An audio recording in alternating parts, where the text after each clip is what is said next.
இந்த புகைப்படத்தை நீங்க பார்க்கலாம்.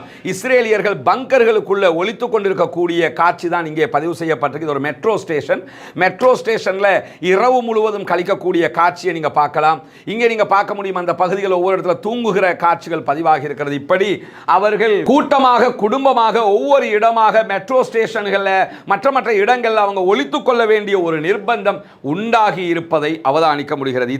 ஒரு நாட்டை ஆக்கிரமிச்சு அதுல ஒரு நாட்டை உருவாக்கி அதை உருவாக்கினது மட்டுமல்லாமல் எவன் நாட்டுக்கு சொந்தக்காரனோ அவன் மேல 70 ஆண்டுகளுக்கு மேலாக குண்டு போட்டு தாக்குதல் நடத்தி இறுதியாக 75,000 பேருக்கு மேல கொன்று குவித்து அதிலே ஆனந்தம் கண்டுகொண்டவர்கள் தாங்கள் எந்த நாட்டை பாதுகாப்பான நாடு என்று பிடித்துக்கொண்டு ஆட்சி அமைத்துக் கொண்டு இத்தனை அழிவுகளை செய்தார்களோ அந்த நாட்டிலிருந்து தற்போது ஓட ஆரம்பித்த நாட்களாக இதையெல்லாம் காசாவில் இருக்கக்கூடிய அப்பாவிகள் தான் செய்து வந்தார்கள்.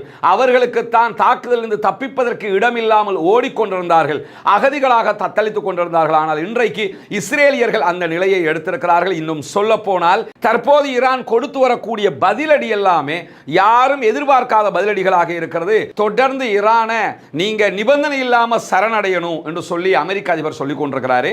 எந்த சரணடைதலும் இல்லை என்பதை இன்றைக்கு திட்டவட்டமாக ஆயத்துல்லா அலி காமனி அவர்கள் ட்வீட் மூலமாக தெரிவித்திருக்கிறார்கள். எக்ஸ் பக்கத்தில் அவர் அரபுல போட்டிருக்கக்கூடிய ஒரு அறிவிப்பில் என்ன சொல்லியிருக்கிறார்னு கேட்டா, இஸ்ரேலிய ஆக்கிரமிப்பு ராணுவத்தினுடைய F-35 விமானங்களில் மேலதிக ஒன்றை ஈரான் சுட்டு வீழ்த்திய செய்திகள் வெளியாகி இருந்தது. உலகத்தில் யாராலும் அழிக்க முடியாது என்று சொன்ன F-35 விமானங்கள் தற்போது குருவி சுடுவதை போன்று சுட்டு வீழ்த்தப்படுகிறது. ஏற்கனவே 3 சுட்டு வீழ்த்திட்டாங்க. இப்ப 4வது F-35 விமானங்களையும் ஈரான் சுட்டு வீழ்த்தி இருக்கிறது என்கிற செய்திகளுக்கு மத்தியில் இஸ்ரேலுக்குள்ளே எடுக்கப்பட்டிருக்கக்கூடிய ஒரு கணிப்பீடு தொடர்பான செய்தி வெளியாகி இருக்கிறது. இஸ்ரேலுடைய ராணுவத்தை பொறுத்தவரையில் இஸ்ரேலில் இருந்து பல துறைமுகங்கள் வழியாக வெளிநாடுகளுக்கு தப்பிச் செல்கிறார்கள். குறிப்பாக $5,000 மேல வரைக்கும் இதற்காக அவர்கள் செலவழிப்பதற்கும் தயாராக இருக்கிறார்கள் என்கிற நிலை உருவாகி இருக்கிறது. சகோதர சகோதரிகளே, நம் அனைவர் மீதும் ஏக இறைவனுடைய அமைதியும் கருணையும் உண்டாகட்டுமாக என்கிற பிரார்த்தனைகளோடு, நமக்கெல்லாம் தெரியும் இஸ்ரேல் ஈரான் இடையிலான சண்டை தற்போது ஒரு பாரிய யுத்தமாக விருட்சம் பெற்று வருகிறது. தொடர்ந்து இரு நாடுகளும் தாக்குதல் நடத்தி கொள்கின்றன. இஸ்ரேல் ஈரான் மீது தாக்குதல் நடத்துகிற அதே நேரம் ஈரானும் பதிலுக்கு பயங்கரமான பதிலடிகளை இஸ்ரேல் மீது கொடுத்து கொண்டிருக்கிறது. குறிப்பாக இந்த இதுவரைக்கும் நடைபெற்று வருகிற யுத்தங்களை கவனித்து பார்க்கும்போது ஒன்று மட்டும் வெளிப்படையாக தெரிகிறது. என்னன்னா, ஈரானை பற்றிய சர்வதேச நாடுகளுடைய பிம்பம் தற்போது உடைக்கப்பட்டிருக்கிறது. ஏன்னா ஈரானுங்கிறது ஒரு மூடு மந்திரம் மாதிரி இருந்த ஒரு நாடாகத்தான் பார்க்கப்பட்டது. அவர்கள் மீது பல்லாண்டு கால பொருளாதார தடை விதிக்கப்பட்டிருந்தது. எந்த விதமான ஆயுத கொள்வனவுகளையும் அவர்களுக்கு செய்ய முடியாத ஒரு நிலை இருந்தது. பலவிதமான தடைகள், பிசினஸ் பண்றதுக்கு தடை, உள்நாட்டுக்குள்ள பொருட்களை வாங்குறதுக்கு தடை, இப்படி பல தடைகளை எதிர்கொண்டு வந்த நிலையில இவங்கிட்ட போய் என்ன ஆயுதம் இருக்க போகுது, ஏதோ ஒரு கம்பு கத்தி 4-5 அந்த மாதிரி எதையாவது வச்சுக்கிட்டு இருப்பாங்க என்கிற ஒரு எண்ணப்பாடு தான் சர்வதேசத்திற்கு இருந்தது. இதையெல்லாம் உறுதிப்படுத்தும் விதமாக நடந்த ஒரு சம்பவம் தான் ஈரானுடைய முன்னாள் அதிபர் இப்ராஹிம் ரைசி அவர்களுடைய விமான விபத்து மரணம். அந்த மரணத்துக்கு பிறகு வெளியான செய்திகள் தான் குறித்த விமானத்தினுடைய பாகங்கள் கூட ஈரானுக்கு மீண்டும் பெற்றுக்கொள்வதற்கு முடியாத ஒரு நிலை இருந்தது. எனவே அது ஒரு பழைய விமானமாக செயல்பட்டு வந்தது என்கிற தகவல்களை எல்லாம் பார்த்தோம். இப்படி ஒரு அதிபர் போகிற விமானமே இந்த நிலையா என்கிற கேள்விகளை எல்லாம் எழுப்பியிருந்த நேரத்தில் இதுவெல்லாமே வெளிநாடுகளுக்கு, குறிப்பாக ஐரோப்பிய நாடுகளுக்கும் அதே போன்று இஸ்ரேலுக்கும் ஒரு மெத்தன போக்கை உண்டாக்கி இருந்தது. அவங்கள்ட்ட ஒண்ணுமே இல்லை, எல்லாம் பழைய காயலாங்கடைக்கு அனுப்ப வேண்டிய இரும்புகள் தான் இருக்குது என்கிற விதமாகத்தான் அவர்களுடைய நிலை இருந்தது. இன்னும் சொல்ல போனா நேற்றைய தினம் விகடன் ஒரு கட்டுரை எழுதியிருக்கிறாங்க.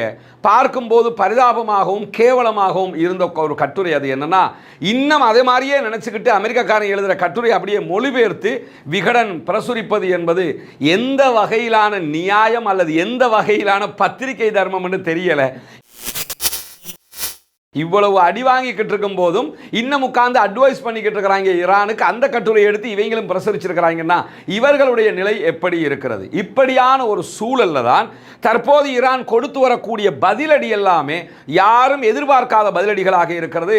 உதாரணமாக இஸ்ரேலுடைய மொசாதுடைய தலைமையகத்தின் மீதும் அமான் மீதும் அவர்கள் நடத்திய தாக்குதல் என்பது எதிர்பார்க்காத ஒரு தாக்குதலாக இருக்கிறது. ஏன்னா அவர்களுடைய பாதுகாக்கப்பட்ட இடங்களில் மிக முக்கியமான இடமாக மொசாதும் அம்மானும் இருக்கிறது.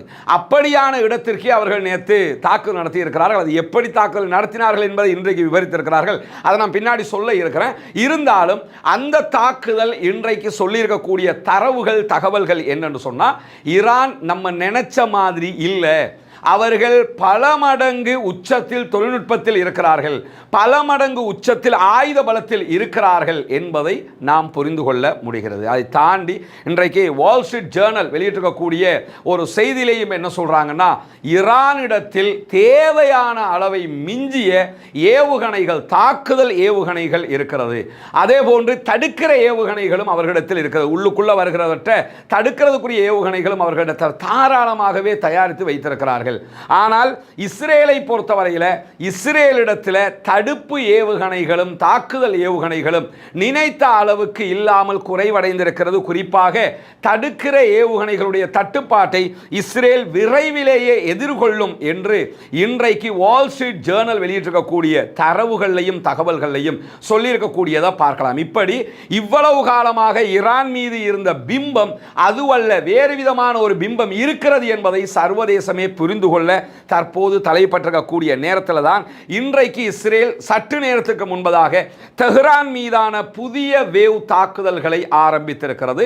சற்று நேரத்துக்கு முன்பதாகத்தான் இந்த தாக்குதல் ஆரம்பிக்கப்பட்டிருக்கிறதுனால எப்படியான விளைவுகள் உண்டாக போகிறது என்பதை வெளிவருகிற தகவல்களை பொறுத்து நாம் உங்களோடு பகிர்ந்து கொள்ள தயாராக இருக்கிறோம். ராய்ட்டர் செய்தி நிறுவனம் இந்த செய்தியை சற்று நேரத்துக்கு முன்பதாக உறுதிப்படுத்தி இருக்கிற அதே நேரம் ஈரானுடைய மெஹர் நியூஸ் ஏஜென்சியும் ஆம், எங்கள் மீது தற்போது தாக்குதல் நடத்தப்படுகிறது என்பதை உறுதிப்படுத்தி இருக்கிறார்கள். அதை தாண்டி ஆயிரக்கணக்கான இஸ்ரேலியர்கள் ஒவ்வொரு இடத்தை விட்டும் அகதிகளாக வெளியேற்றப்படுகிற சம்பவங்கள் நடந்து இருக்கிறது. எனக்கு பின்னால் இருக்கக்கூடிய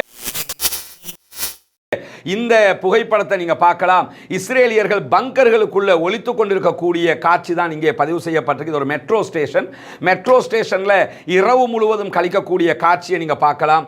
இங்கே நீங்க பார்க்க முடியும், அந்த பகுதிகள் ஒவ்வொரு இடத்துல தூங்குகிற காட்சிகள் பதிவாகி இருக்கிறது. இப்படி அவர்கள் கூட்டமாக குடும்பமாக ஒவ்வொரு இடமாக மெட்ரோ ஸ்டேஷன்களில் மற்ற இடங்களில் அவங்க ஒளித்துக் கொள்ள வேண்டிய ஒரு நிர்பந்தம் உண்டாகி இருப்பதை அவதானிக்க முடிகிறது. இத்தனை நாட்களாக இதையெல்லாம் காசாவில் இருக்கக்கூடிய அப்பாவி தான் செய்து வந்தார்கள்.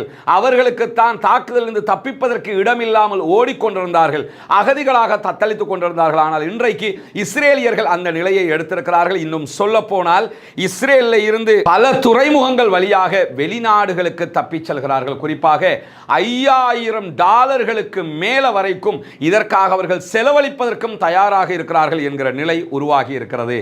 ஒரு நாட்டை ஆக்கிரமிச்சு அதுல ஒரு நாட்டை உருவாக்கி அதை உருவாக்கினது மட்டுமல்லாமல் எவன் நாட்டுக்கு சொந்தக்காரனோ அவன் மேல 70 ஆண்டுகளுக்கு மேலாக குண்டு போட்டு தாக்குதல் நடத்தி இறுதியாக 75,000 பேருக்கு மேல கொன்று குவித்து அதிலே ஆனந்தம் கண்டுகொண்டவர்கள் தாங்கள் எந்த நாட்டை பாதுகாப்பான நாடு என்று பிடித்துக்கொண்டு ஆட்சி அமைத்துக் கொண்டு இத்தனை அழிவுகளை செய்தார்களோ அந்த நாட்டிலிருந்து தற்போது ஓட ஆரம்பித்திருக்கிறார்கள் என்கிற செய்திகளுக்கு நடுவில்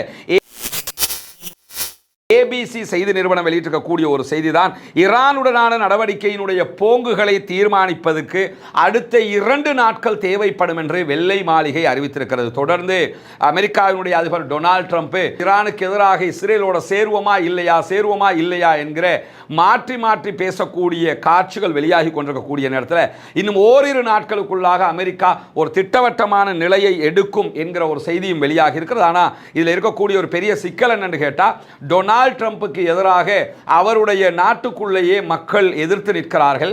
அதே போன்று அவருடைய செனட்டர்களே அவருக்கு எதிராக இருக்கிறார்கள். இருந்தாலும் ட்ரம்பை பொறுத்தவரையில் அந்த ஆளு எப்படிப்பட்ட ஆளுன்னு நமக்கு தெரியும். எதையாவது ஒரு கிறுக்குத்தனமான ஒரு முடிவை எடுக்கக்கூடிய ஒரு ஆளுங்கிற அடிப்படையில் நம்ப முடியாது, எக்ஸ்பெக்ட் பண்ண முடியாது. இத்தனை நாட்கள் கூட இருந்து அவருடைய வெற்றி பாதைக்கு வித்திட்ட எலான் மாஸ்க்கு என்ன நடந்ததுங்கிறது நமக்கு தெரியும். அதனால ஈரானுடனான தாக்குதலில் அமெரிக்கா சேராது என்று மொத்தமாக நம்ம தவிர்த்து விட முடியாது. சேராமலும் இருக்கலாம், திடீரென்று சேரவும் கூடும்.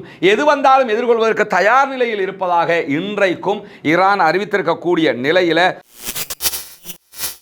இன்றைக்கு வெளியாகி இருக்கக்கூடிய ஒரு முக்கியமான செய்தி தான், தொடர்ந்து ஈரானை நீங்க நிபந்தனை இல்லாம சரணடையணும் என்று சொல்லி அமெரிக்க அதிபர் சொல்லிக் கொண்டிருக்கிறாரு. எந்த சரணடைதலும் இல்லை என்பதை இன்றைக்கு திட்டவட்டமாக ஆயத்துல்லா அலி ஹாமனி அவர்கள் ட்வீட் மூலமாக தெரிவித்திருக்கிறார்கள். எக்ஸ் பக்கத்தில் அவர் அரபுல போட்டிருக்கக்கூடிய ஒரு அறிவிப்பில் என்ன சொல்லியிருக்கிறார்னு கேட்டா, ஜியோனிஸ்டுகளோடு எந்த சமரசமும் கிடையாது. பயங்கரவாத ஜியோனிச அமைப்புக்கு எதிராக, பயங்கரவாத ஜியோனிச இஸ்ரேலிய ஆட்சிக்கு எதிராக கடுமையான தாக்குதல்கள் நடத்தப்படும். எனவே அவர்களோடு நாங்கள் சமரசம் செய்வது என்பது சாத்தியமில்லை என்று சொல்லி இன்றைக்கு ஆயத்துல்லா அலி ஹாமனி அவர்கள் அவருடைய எக்ஸ் பக்கத்தில் தெளிவாக டொனால்ட் ட்ரம்புக்கு பதிலை வழங்கி இருக்கிறார். எனவே அவர்களுடைய நிலைப்பாடு சமரசம் கிடையாது, வெற்றியை நோக்கிய பயணம் என்பதை அவர்கள் திட்டவட்டமாக சொல்லியிருக்கக்கூடிய நேரத்தில் தான் இஸ்ரேலிய விமானப்படை தளம் மீது ஈரான் தாக்குதல்களை நடத்தி இருக்கிறது என்கிற செய்திகள் வெளியாக இருக்க, நேற்றைய தினம் 11வது வேவ் தாக்குதல்களை ஈரான் நடத்தியது. இன்றைக்கு காலையிலேயும் அதை தொடர்ந்தார்கள். அப்படி நடத்தப்பட்ட தாக்குதல்களில் இதுவரைக்கும் ஈரான் ஏவுகணை தாக்குதல்களை நடத்தியதில் இஸ்ரேலுடைய விமானப்படை தளத்தின் மீது தாக்குதல் நடத்தப்பட்டிருக்கிறது என்கிற செய்தி வெளியாக இருக்கிறது. நார்த் இஸ்ரேலில் இருக்கக்கூடிய மெரோன் விமானப்படை தளம் தான் இந்த தாக்குதல்களில் பாதிக்கப்பட்டிருக்கிறது என்றும் நமக்கு தெரியும். இஸ்ரேலுக்குள்ள இராணுவ தணிக்கை இருக்கிறது, எந்த செய்தியை வெளியே கொண்டு வந்துடக்கூடாதுன்னு தடுத்து வச்சிருக்கிறாங்க. அந்த அடிப்படையில் செய்திகள் வெளியே வராமல் தடை இருந்தாலும் அதை மீறி இந்த தாக்குதல் செய்திகள் வெளியாகி இருக்கிறது. அதனுடைய ஒரு புகைப்படமும் வெளியாக இருக்குது. இங்க நீங்க பார்க்கலாம், விமான தளத்தினுடைய அவுட்ல விடுத்து செதறி இருக்கக்கூடிய ஒரு ஏவுகணை தாக்குதல் நடந்த இடத்துல பஸ் எல்லாம் எரிந்து சாம்பலாகி இருக்கக்கூடிய காட்சிகளும் பதிவாகி இருக்கிறது. இன்னும் சில போட்டோஸ்க்கு இருந்தாலும் அதை நமக்கு இங்க காட்சிப்படுத்த முடியாத ஒரு நிலை இருக்கிறது. அதே நேரத்தில் இன்றைக்கு காலையில் இலங்கை நேரம் 11 மணிக்கெல்லாம் இஸ்ரேல் மீது இன்றைக்கு மீண்டும் ஈரான் அடுத்த கட்ட தாக்குதலை நடத்தியது. அதில் நீங்கள் பார்த்தீங்கன்னா தெற்கு கோலான் ஹைட்ஸ் பகுதிகளில் தாக்குதல்களை நடத்தின அந்த கோலானி குன்று பகுதிகள் என்பது சிரியாவிடமிருந்து இஸ்ரேல் பறித்து கொண்ட பகுதிகள். 1967 6 நாள் யுத்தம், அரபு நாடுகள் பங்கேற்ற யுத்தத்தில் 6 அரபு நாடுகள் இஸ்ரேல் இடத்துல 6 நாளில் தோற்று போனாங்க. அந்த யுத்தத்தில் அந்த கோலானி ஹைட்ஸ் பகுதிகளை இஸ்ரேல் கைப்பற்றி கொண்டது. அந்த பகுதிகள் மீது தற்போது தாக்குதல்கள் நடத்தப்பட்டு வருகிறது. குறிப்பாக நீங்க பார்த்தீங்கன்னா இந்த கோலானி ஹைட்ஸாக இருந்தாலும் சரி, பீர் ஷேபாவாக இருந்தாலும் சரி, இந்த மாதிரி நகரங்களுடைய பெயரெல்லாம் காசா இஸ்ரேல் போர்ல அடிக்கடி வந்தாலும் பின்னாட்களில் இந்த ஹிஸ்புல்லாக்கள் சமாதான உடன்படிக்கைக்கு போனதோடு இதெல்லாம் குறைந்திருந்தது. இப்போ அதே பெயர்கள் திரும்ப வருது. காரணம் என்ன? நாட்டில் ஒரு இடம் விடாமல் அடிச்சுக்கிட்டு இருக்கிறாங்க. எல்லா பகுதியிலும் வடக்கு, தெற்கு, கிழக்கு, மேற்கு எல்லா பகுதிகளிலும் தாக்குதல்கள் நடத்தப்படுகிறது. நேற்று இரவு இஸ்ரேல் மீது ஈரான் நடத்தியிருக்கக்கூடிய தாக்குதல்களில் மாத்திரம் 94 பேர் மருத்துவமனைகளில் அனுமதிக்கப்பட்டிருக்கிறார்கள் என்கிற செய்திகளும் வெளியாகி இருக்கிறது.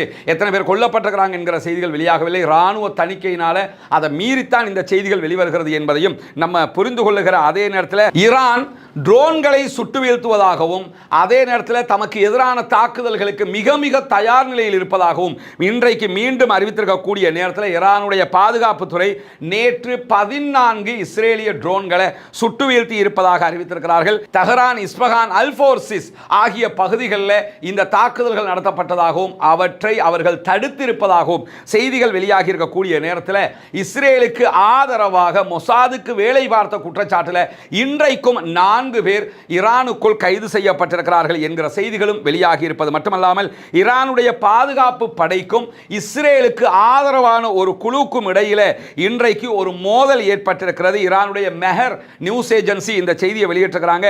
தெஹ்ரானுடைய தெற்கு பகுதியில் இருக்கக்கூடிய ரே என்கிற நகரத்தினுடைய கிழக்கு பகுதிகளில் தான் பாதுகாப்பு படை, ஈரானுடைய பாதுகாப்பு படைக்கும் இஸ்ரேலுக்கு ஆதரவான ஒரு குழுவுக்கும் இடையில சண்டை நடந்ததில் அந்த குழுவினுடைய அனைத்து தாக்குதல்களையும் மொத்தமாக முறியடித்திருப்பதாக ஈரான் அறிவித்திருக்கிறது. இப்போ என்னன்னா, ஈரானுங்கிறது ஒரு பெரிய நாடு, பரந்துபட்ட நாடு, இஸ்ரேலுங்கிறது ஒரு குட்டி நாடு.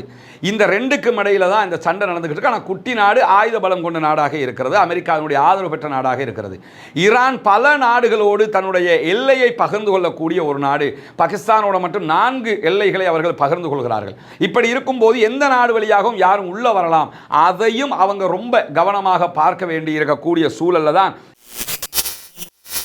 இந்த நிலை மாறிக்கொண்டிருக்கக்கூடிய நேரத்தில் தான் நேற்றைய தினம் இஸ்ரேலிய ஆக்கிரமிப்பு இராணுவத்தினுடைய F-35 விமானங்களில் மேலதிக ஒன்றை ஈரான் சுட்டு வீழ்த்திய செய்திகள் வெளியாகி இருந்தது.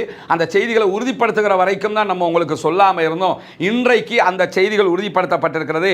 ஜவாதாபாத் பகுதிகளில் இஸ்ரேலுடைய F-35 விமானத்தை ஈரானுடைய வான் பாதுகாப்பு படையினர் சுட்டு வீழ்த்திய செய்திகள் இன்றைக்கு மெஹர் நியூஸ் ஏஜென்சியினுடைய செய்தியில் நம்ம உறுதிப்படுத்த முடிகிற அதே நேரம் ஈரானுடைய இர்னா செய்தி நிறுவனமும் இந்த செய்தியை உறுதிப்படுத்தி இருக்கின்றன. இதை தாண்டி நேற்றைய தினம் நள்ளிரவில் 20 நிமிடங்களுக்குள்ளாக 30 ஏவுகணை தாக்குதல்களை சென்ட்ரல் இஸ்ரேல் பகுதிகளில் ஈரான் நடத்தி இருக்கிறது என்கிற செய்திகளையும் இஸ்ரேலுடைய ஒளிபரப்பு நிறுவனம் வெளியிட்டிருக்கக்கூடியதை நம்ம பார்க்க முடிகிற அதே நேரம் உலகத்தில் யாராலும் அளிக்க முடியாது என்று சொன்ன F-35 விமானங்கள் தற்போது குருவி சுடுவதை போன்று சுட்டு வீழ்த்தப்படுகிறது. ஏற்கனவே 3 சுட்டு வீழ்த்திட்டாங்க. இப்ப 4வது F-35 விமானங்களையும் ஈரான் சுட்டு வீழ்த்தி இருக்கிறது என்கிற செய்திகளுக்கு மத்தியில் இஸ்ரேலுக்குள்ளே எடுக்கப்பட்டிருக்கக்கூடிய ஒரு கணிப்பீடு தொடர்பான செய்தி வெளியாகி இருக்கிறது. இஸ்ரேலுடைய இராணுவத்தை பொறுத்தவரையில் இன்னும் ஈரானிடத்தில் குறைந்தது 1800 பாலிஸ்டிக் ஏவுகணைகள் இருக்கலாம் என்று நம்பப்படுகிறது என்று சொல்லி இஸ்ரேலுடைய சேனல் 20 செய்தி வெளியிட்டிருக்க. இஸ்ரேலுடைய செய்தி தான் இது, ஈரானுடைய செய்தி இல்லை. அவங்க என்ன நினைக்கிறாங்க, இன்னொரு 1800 பாலிஸ்டிக் இருக்கலாம். 1800 அடிச்சாண்டா இஸ்ரேல் தாங்குமாடா என்கிற ஒரு கேள்வியும் இருக்கிறது. அந்த அளவுக்கு இருக்கலாம் என்று இவர்கள் நம்புகிறார்கள். ஆனால் சர்வதேச ஊடகங்கள், குறிப்பாக DW போன்ற ஊடகங்களாக இருந்தாலும் அதே போன்று மற்ற ஊடகங்களாக அந்த ஓரளவுக்கு நடுநிலையாக போகக்கூடிய ஊடகங்கள் எடுத்துக்கிட்டீங்கன்னா அவங்க என்ன சொல்றாங்கன்னா, ஈரானுடைய ஆயுத பலம் எவ்வளவு என்பது யாருக்கும் தெரியாது. உண்மையும் அதுதான். ஏன்னா ஒரு மூடு மந்திரமாகத்தானே அவங்க இருந்தாங்க. அதனால் அவர்களுடைய ஆயுத பலம் எவ்வளவு இருக்கும் என்பது யாருக்கும் தெரியாத ஒரு நேரத்தில் இஸ்ரேல் தற்போது ஆரம்பித்திருக்கக்கூடிய இந்த தாக்குதல்களில், ஈரான் மீதான தாக்குதல்களில் 50க்கும் மேற்பட்ட விமானப்படை விமானங்களை அவர்கள் பயன்படுத்துவதாக அறிவித்திருக்கிறார்கள். பொதுவாக அவங்க அப்படி தான் 10 அனுப்பி போட்டு 200 ரூபாய்ங்க, 15 அனுப்பி போட்டு 300 ரூபாய்ங்க அப்படி சொல்லுவாங்க. ஆனால் இப்போ 50ங்கிறாங்க. கரெக்டாக எத்தனை அனுப்பியிருக்கிறாங்கிறது இந்த தாக்குதல் முடிஞ்சதோடு தெரிய வந்துடும். அப்பொழுது உங்களோடு நாம் அதையும் பகிர்ந்து கொள்ளுகிற அதே நேரத்தில் இஸ்பஹான் மாகாணத்தில் இஸ்ரேலுடைய ஆளில்லா விமானத்தை சற்று நேரத்துக்கு முன்பதாக சுட்டு வீழ்த்தி இருப்பதாக ஈரானுடைய அரச தொலைக்காட்சி செய்தி வெளியிட்டிருப்பது மட்டுமல்லாமல் கிழக்கு தெஹ்ரானில் இருக்கக்கூடிய இமாம் ஹுசைன் பல்கலைக்கழகத்தில் இஸ்ரேல் தாக்குதல் நடத்தி இருக்கிறது. இப்போ ஆரம்பித்திருக்கக்கூடிய இந்த வேவ்ல கிழக்கு தெஹ்ரான் பகுதியில் இருக்கக்கூடிய இமாம் ஹுசைன் பல்கலைக்கழகத்தில் தான் இந்த தாக்குதல்கள் நடத்தப்பட்டிருக்கிறது. அதேபோல் அமெரிக்க அதிகாரியை மேற்கோள் காட்டி இன்றைக்கு நியூயார்க் டைம்ஸ் ஒரு செய்தியை வெளியிட்டிருக்கிறாங்க.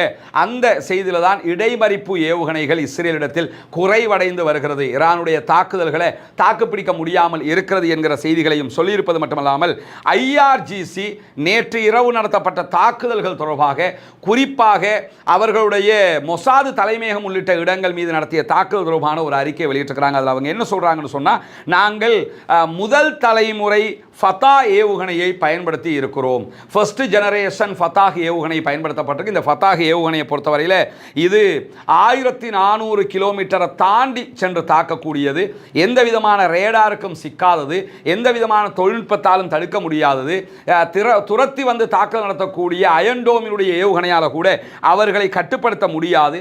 அப்படிப்பட்ட ஏவுகணை மூலமாகத்தான் நேற்றைய தினம் மொசாதுடைய தலைமையகம் அதே போன்ற அம்மான் உள்ளிட்ட பல இடங்களுக்கு நாங்கள் தாக்குதல்களை நடத்தி இருக்கிறோம். எங்களிடம் தற்போது ஃபத்தாஹினுடைய பல வெரைட்டிஸ் இருக்கிறது. நாங்கள் ஒவ்வொரு சந்தர்ப்பத்திலும் தேவையான அளவுக்கு தான் தொழில்நுட்பத்தை வெளியே கொண்டு வருகிறோம். எனவே இந்த தாக்குதலில் இறுதி வெற்றி எங்களுக்குத்தான் என்பதை இந்த உலகு பார்க்க போகிறது என்கிறது IRGC, ஈரானுடைய புரட்சிகர இஸ்லாமிய பாதுகாப்பு பிரிவு என்பதையும் இன்னைக்கு நம்ம பார்க்கிற அதே நேரத்தில் சற்று நேரத்துக்கு முன்பதாக ஈரானுடைய சென்ட்ரல் தெஹ்ரான் பகுதிகளில் இருக்கக்கூடிய பிளாக் 18 பகுதிகளில் இருந்து மக்கள் வெளியேற வேண்டும், அந்த பகுதிகளுக்கு நாங்கள் தாக்குதல் நடத்த போகிறோம் என்று இஸ்ரேல் அறிவித்திருந்தது. அதனால் அந்த பகுதிகளில் போக்குவரத்து நெரிசல் ஏற்பட்டிருப்பதான செய்திகள் தற்போது வெளியே வந்து கொண்டிருக்கக்கூடிய நேரத்தில் உடனடியாக ஈரான் ஒரு அறிக்கையை வெளியிட்டிருக்கிறாங்க. டெல் அவீவினுடைய நெவ் செடெக் என்கிற பகுதிகளில் இருந்து உடனடியாக பொதுமக்கள் வெளியேறுமாறு எச்சரிக்கை செய்திருக்கிறார்கள். இல்லாத பட்சத்தில் எங்களுடைய தாக்குதல்களால் பாதிக்கப்படுகிற யாருக்கும் நாங்கள் பொறுப்பேற்க மாட்டோம் என்பதையும் அவர்கள் சொல்லியிருப்பதை நம்ம பார்க்க முடிகிறது. எனவே தான் தொடர்ந்து பதிலடிகளை வழங்கி கொண்டிருக்கிறது. பொறுத்திருங்கள், இன்றைக்கும் நிறைய தகவல்கள் நம்ம உங்ககிட்ட கொண்டு வர இருக்கிறோம். நேற்றைய தினம் நம்ம நிறைய இந்த ஈரானுடைய அணு நிலையங்களை தாக்குவது சாத்தியமா, அழிப்பது சாத்தியமா என்பது தொடர்பான செய்திகளையும் கொண்டு வந்திருந்தோம். அதற்கு நிகரான இன்றைக்கும் பல செய்திகள் காத்து கொண்டிருக்கின்றன. தம்பிக்கு அடிக்கடி மறந்து போயிருது. விக்கியுடைய அந்த தலைப்புகளை பார்க்கும்போதே சிரிப்பா வருது. ஹெச் ராஜா தோத்து போயிடுவாப்புல. தமிழ்நாட்டில் இருக்கிறாரா இல்லையா? ஹெச் ராஜா தோத்து போகிற அளவுக்கு ஈரானுடைய அணு உலைகள் எல்லாம் காலி, ஈரானை துவம்சம் செய்து விட்டது. ஒவ்வொரு நாளும் இது தொடர்பாக செய்திகளை வெளியிட்டு வந்த இந்த தமிழ்நாட்டினுடைய குறிப்பாக யூடியூபர்கள், அதிலும் இந்த தம்பி பொக்கிஷம், இவனுக்கெல்லாம் வெக்கமே இல்லையான்னு நமக்கு தெரியல. ஏன்னா பொய் சொல்றதுக்கு ஒரு அளவு வேணாமாடா? இஸ்ரேல்காரன் செய்கிற எல்லா அநியாயத்தையும் நியாயப்படுத்தணும். அவன் எத்தனை குழந்தைகளை கொண்டாலும் சரி, எத்தனை பெண்களை கொண்டாலும் சரி, அத்தனையும் நியாயப்படுத்தணும். அதை என்னன்னா ஒரு மத கண்ணோட்டத்திலேயே பார்ப்பது. அவர்களை முதலில் மனிதர்களாக பாருங்கள். தாங்க முடியலை இவங்க சொல்லுகிற பொய்களை பார்த்தா. ஏண்டா அந்த பொய்களை சொல்லும் போது இவ்வளவு பொய்ய சொல்றோமே என்று சொல்லி உங்களை பார்த்து நீங்களே வெக்கப்படலையா? இஸ்ரேல் பெரிய ஜாம்பவான்னு காட்டிக்கிறேன்னு அதை சொல்லும் போது அந்த யூடியூப்ல வருமானத்தை எடுத்துக்கிறேன்னு. காசாவில் பாலஸ்தீன விடுதலை இராணுவமே இல்லை, டோட்டல் காலி, எல்லாத்தையும் தூக்கி சாப்பிட்டாங்க இஸ்ரேல். இஸ்ரேலுக்கும் ஈரானுக்கும் இடையில உச்சகட்டமான போர் நடைபெறுகிறது. ஈரான் தாக்குகிறது, அதற்கு நிகராக இஸ்ரேலும் தாக்குகிறது. இரண்டு முக்கியமான ராணுவ பலம் கொண்ட நாடுகள் ஒன்றோடு ஒன்று மோதிக்கொண்டிருக்கிறது. அண்ணாமலையை, ஆட்டுக்குட்டியை அண்ணாமலையை பார்த்து அதிர்ச்சி அடைகிற மாதிரி அண்ணாமலையே இப்ப டொனால்ட் ட்ரம்பை பார்த்து அதிர்ச்சி அடைவாப்ல. படியில ஏறும்போது ஒன்ன பேசிட்டு ஏறுவாப்ல, திருப்பி இறங்கும் போது வந்து வேறொன்ன பேசுவாப்ல. மாதிரி ஆட்கள் எல்லாரும் சேர்ந்து போய் பாகிஸ்தான்ல தாக்குன்னு தாக்கி பாகிஸ்தான் ஒரு நாட்டையே இல்லாமலாக்கிட்டாங்க. மத்திய கிழக்கில் ஒரு மிக மிக உச்சமான பதட்ட நிலை உருவாகி இருப்பது நமக்கெல்லாம் தெரியும். ஈரானுக்கும் இஸ்ரேலுக்கும் இடையிலான சண்டை உச்சம் தொட்டிருக்கிறது. இஸ்ரேல் ஈரான் மீது சரமாரி தாக்குதல்களை நடத்துகிறார். அதே நேரம் ஈரான் இஸ்ரேல் மீதும் மாறி சரமாரி தாக்குதல்களை நடத்தி கொண்டிருக்கிறார்கள். இப்படி இரண்டு நாடுகளும் உக்கிரமாக மோதிக்கொண்டிருக்கக்கூடிய ஒரு சூழல் உருவாகி இருக்கக்கூடிய சந்தர்ப்பத்தில் இன்றைக்கும் காசாவிலே என்னவெல்லாம் நடக்கிறது, வெஸ்ட் பேங்க்ல என்னவெல்லாம் நடக்கிறது, அதையொட்டி சர்வதேச நிலப்பரப்பிலும் ஈரான் இஸ்ரேல் மோதலிலும் இந்த நிமிடம் வரைக்கும் என்னவெல்லாம் நடந்து கொண்டிருக்கிறது என்கிற செய்திகளைத்தான் நாம் பார்க்க இருக்கிறோம். செய்திக்குள்ளே போறதுக்கு முன்பதாக ஒரு சில விவகாரத்தை நம்ம மீட்டி பார்ப்பது நன்றாக இருக்கும். என்னன்னா, நமக்கெல்லாம் தெரியும், அண்மையில் காஷ்மீரில் பாகிஸ்தானை சேர்ந்த சில பேர் உள்ள நுழைஞ்சு தாக்குதல் நடத்தினதோட இந்தியாவுக்கும் பாகிஸ்தானுக்கும் இடையில ஒரு உக்கிரமான சண்டை உருவானதை நம்ம எல்லாரும் ஊடகங்களில் பார்த்துருக்கிறோம். அந்த சண்டையில் பார்த்தீங்கன்னு சொன்னால், சண்டை எப்படி முடிவுக்கு வந்ததுங்கிறத நம்ம யோசித்து பார்த்தோம்னா, தமிழ்நாட்டில் இருக்கிற மிக பிரபலமான நடிகர்கள் எல்லாம் இருக்கிறாங்களா இல்லையா? இந்த ரஜினி, கமல், அஜித், விஜய், சரத்குமார், அர்ஜுன், இந்த ஓர் ஆரம்பித்ததோடு இந்த தமிழ்நாட்டு யூடியூபர்ஸும் தமிழ்நாடு தொலைக்காட்சிகளும் பண்ணின அட்டகாசம் இருக்குது. மாதிரி ஆட்கள் எல்லாரும் சேர்ந்து போய் பாகிஸ்தான்ல தாக்குன்னு தாக்கி பாகிஸ்தான் ஒரு நாட்டையே இல்லாமலாக்கிட்டாங்க. அந்த பார்வையை நம்ம பார்க்க முடியும். காரணம் என்னன்னு சொன்னா, அந்த ஓர் ஆரம்பித்ததோடு இந்த தமிழ்நாட்டு யூடியூபர்ஸும் தமிழ்நாடு தொலைக்காட்சிகளும் பண்ணின அட்டகாசம் இருக்குது. அந்த அளப்பறை தாங்க முடியாமல் போயிடுச்சு. கடைசியில் என்ன ஆனது? ஒன்றுமில்லை, சமாதானமாக போங்கடான்னு ட்ரம்ப் சொன்னார், நாங்கள் சமாதானமாக போயிட்டோம் என்று முடிஞ்சு போச்சா இல்லையா? ஆனால் என்ன கொண்டு வந்தாங்கன்னா, முடிந்து போனது பாகிஸ்தான் காலி, அது நடந்தது இது நடந்ததுன்னாங்க. அதே மாதிரி பார்த்தீங்கன்னா, அந்த காசா வார் ஆரம்பித்ததில் இருந்து ஒவ்வொரு நாளும் இது தொடர்பாக செய்திகளை வெளியிட்டு வந்த இந்த தமிழ்நாட்டினுடைய குறிப்பாக யூடியூபர்கள், அதிலும் இந்த தம்பி பொக்கிஷம், இவனுக்கெல்லாம் வெக்கமே இல்லையான்னு நமக்கு தெரியல. ஏன்னா பொய் சொல்றதுக்கு ஒரு அளவு வேணாமாடா? என்ன அளவுக்கு கொண்டு வந்து வச்சாங்க என்று சொன்னால், காசாவில் பாலஸ்தீன விடுதலை இராணுவமே இல்லை, டோட்டல் காலி, எல்லாத்தையும் தூக்கி சாப்பிட்டாங்க இஸ்ரேல். ஆனால் 618வது நாளாகவும் இன்னைக்கும் அங்கே யுத்தம் நடந்துகிட்டு இருக்குதுங்கிறது தம்பிக்கு அடிக்கடி மறந்து போயிருது. அதே மாதிரி அங்கே இருக்கக்கூடிய இந்த தொலைக்காட்சிகளுக்கும் மறந்து போயிருது. என்னன்னா, இஸ்ரேல் பெரிய ஜாம்பவான்னு காட்டிக்கிறேன்னு அதை சொல்லும் போது அந்த யூடியூப்ல வருமானத்தை எடுத்துக்கிறேன்னு, இதுக்காக இவ்வளவு தடுமாற்றம். அதே மாதிரி தான் இப்போ இருக்கக்கூடிய இந்த நிலையை நீங்கள் எடுத்துக்கிட்டீங்கன்னு சொன்னால், தாங்க முடியலை இவங்க சொல்லுகிற பொய்களை பார்த்தா. ஏண்டா அந்த பொய்களை சொல்லும்போது இவ்வளவு பொய்ய சொல்கிறோமே என்று சொல்லி உங்களை பார்த்து நீங்களே வெக்கப்படலையா? ஏன்னா இன்னைக்கு பார்க்குறோம், இந்த இஸ்ரேலுக்கும் ஈரானுக்கும் இடையில் உச்சகட்டமான போர் நடைபெறுகிறது. ஈரான் தாக்குகிறது, அதற்கு நிகராக இஸ்ரேலும் தாக்குகிறது. இரண்டு முக்கியமான இராணுவ பலம் கொண்ட நாடுகள் ஒன்றோடு ஒன்று மோதிக்கொண்டிருக்கிறது. ஆனால் இங்கே வந்து உட்கார்ந்துக்கிட்டு என்ன சொல்கிறாங்கன்னா, ஈரானுடைய அணு உலைகள் எல்லாம் காலி, ஈரானை துவம்சம் செய்து விட்டது. அவன் அந்த விக்கியுடைய அந்த தலைப்புகளை பார்க்கும்போதே சிரிப்பாக வருது. ஏண்டா கொஞ்சமாவது ஈரான் நியூஸை பார்க்குறீங்களா இல்லையா? அங்கே இருக்கக்கூடிய அவங்க வெளியிடுகிற செய்திகளை பார்க்குறீங்களா இல்லையா? சரி, ஈரான்றதை பார்க்க தேவையில்லை, இன்டர்நேஷ்னலி வரக்கூடிய செய்தியை பார்க்குறியா இல்லையா? அதை பார்த்து செய்தி சொல்லியா அல்லது அவன் சொல்கிறத எடுத்து சொல்லிக்கிட்டு இருக்கிறியா? யோசிக்கணுமா இல்லையா? என்ன காரணம்னா அவ்வளவும் வன்மம். இந்த நிமிடம் வரைக்கும் ஈரானுடைய இஸ்ஃபஹான் பகுதியில் இருக்கக்கூடிய அணு நிலையம் மீது தாக்குதலை நடத்தி இருக்கிறார்கள். தப்ரீஸில் தாக்குதல் நடத்தி இருக்கிறார்கள். அந்த தாக்குதல் கூட டீப்லி நடத்தப்பட்ட தாக்குதல் கிடையாது. நாங்கள் மொத்தமாக அழிச்சிட்டோம் அந்த இடத்தை என்று சொல்லி இந்த நிமிடம் வரைக்கும் இஸ்ரேலே சொல்லலை. இன்னும் நாங்கள் அடிக்க வேண்டி இருக்கிறது, மொத்தமாக அந்த நிலையங்களை எல்லாம் அழித்து விட முடியாது, ஓரளவுக்கு எங்களுக்கு தடுக்க முடியும் என்று தான் அவங்களே சொல்லிக்கிட்டு இருக்கிறாங்க. ஆனால் இவங்களை பார்த்தா என்னன்னா எல்லாம் முடிஞ்சு போச்சு. என்ன ஒரு நோக்கம்னா, அந்த இஸ்ரேல்காரன் செய்கிற எல்லா அநியாயத்தை நியாயப்படுத்தணும். அவன் எத்தனை குழந்தைகளை கொண்டாலும் சரி, எத்தனை பெண்களை கொண்டாலும் சரி, அத்தனையும் நியாயப்படுத்தணும். அதை என்னன்னா ஒரு மத கண்ணோட்டத்திலேயே பார்ப்பது. அவர்களை முதலில் மனிதர்களாக பாருங்கள், அதற்கு பிறகு மத கண்ணோட்டத்தில் பார்க்கலாம். இந்த உலகத்தில் எந்த இடத்திலும் எந்த அப்பாவிகளும் கொல்லப்படக்கூடாது, அநியாய கொலை எங்கும் நடக்கக்கூடாது என்கிற மனிதநேய சிந்தனை வருகிற போதுதான் கண்டிப்பாக அனைத்து நாடுகளிலும் அமைதி திரும்பும். இந்த மாதிரி பொய்யான செய்தியை சொல்றதுனால உங்களுக்கு என்ன மன திருப்தி வந்துட போகுது? இதை முதலில் இதை பார்க்க சகோதரர்கள் நம்ம பலமுறை இந்த மாதிரி பொய்ய சொல்றவங்கள சேனல்களே புறக்கணிங்க, அன்சப்ஸ்கிரைப் பண்ணிட்டு வாங்க. இந்த பொய்யை பார்த்து என்ன செய்ய போறீங்க? உண்மையான செய்தியை கொஞ்ச நேரம் ஒதுக்கியாவது தெரிந்து கொள்ளுங்கள். அதுதான் நமக்கு தேவையானது என்பதையும் புரிந்து கொள்ளுங்கள். இன்றைக்கு இஸ்ரேலிய வட்டாரங்களை மேற்கோள் காட்டி எடியோத் அஹ்ரோனோத் இஸ்ரேலிய பத்திரிகையை வெளியிட்டிருக்கக்கூடிய ஒரு செய்தி என்னன்னா, ஈரானுடைய அணுசக்தி நிலையங்களுடைய பாதுகாப்பு அடுக்குகளை மொத்தமாக அகற்றுவதற்கு இஸ்ரேலிய விமானப்படைக்கு பல காலம் எடுக்கும். ஆனால் இன்னைக்கு தம்பி விக்கி என்ன சொல்லியிருக்கிறான்னு கேட்டால், அடிச்சு தூக்கிட்டாங்க, அங்கே அணு உலைகள் ஒன்றுங்க எல்லாம் முடிஞ்சு போச்சு அப்படின்னு இருக்கிறான். இன்னைக்கு அவங்கள இஸ்ரேலே என்ன சொல்கிறான்னு கேட்டால் பல ஆண்டு எடுக்கும் அந்த அடுக்குகளை எல்லாம் முடிக்கிறதுக்கு அப்படின்னு சொல்லிக்கிட்டு இருக்கிறாங்க. நிலைமை இப்படி இருக்கிறது இஸ்ரேலுக்குள்ள. அதே நேரத்தில் இன்றைக்கு இஸ்ரேல் மீது ஈரான் நடத்தி இருக்கக்கூடிய தாக்குதல்களை, இந்த இன்றைய நாள் நடத்திய இரண்டாம் கட்ட தாக்குதல்களை நீங்கள் எடுத்துக்கிட்டீங்கன்னா, அந்த தாக்குதல்களில் இஸ்ரேலுடைய ஊடகங்களும் உறுதிப்படுத்தி இருக்கக்கூடிய ஒரு செய்தி என்னன்னு சொன்னால், ஹரேதாவில் இருக்கக்கூடிய மின் நிலையத்தை இன்றைக்கு இலக்கு வைத்து ஈரான் தாக்குதல் நடத்தி இருக்கிறது. மின் நிலையம் பற்றி எரிந்து கொண்டிருக்கிறது.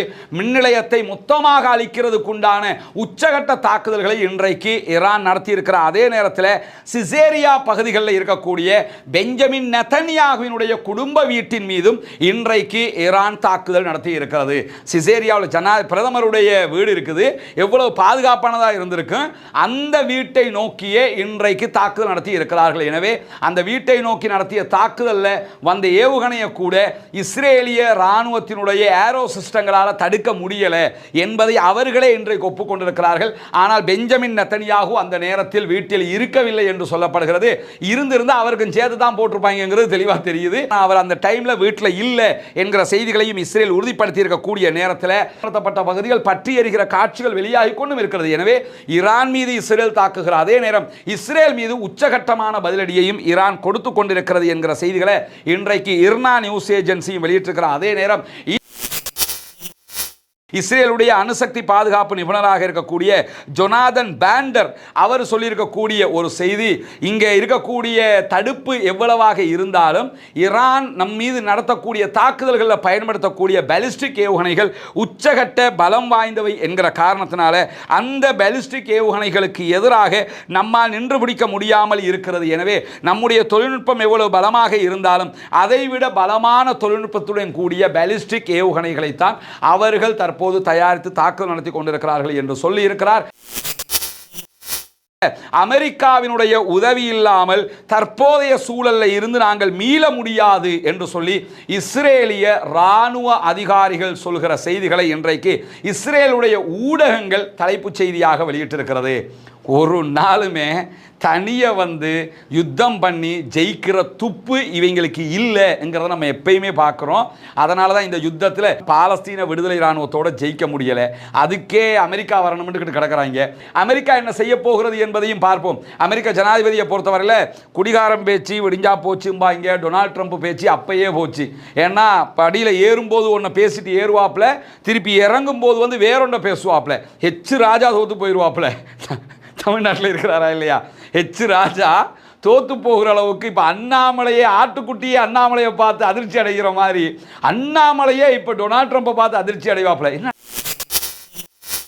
நாங்கள் தான் மாற்றி மாற்றி பேசுகிறோம்னா, நீ பேசுகிறது எல்லாமே மாறி பேசுகிறதாவே இருக்குது. அந்த அளவுக்கு நிலைமை மாறிக்கிட்டு இருக்குது.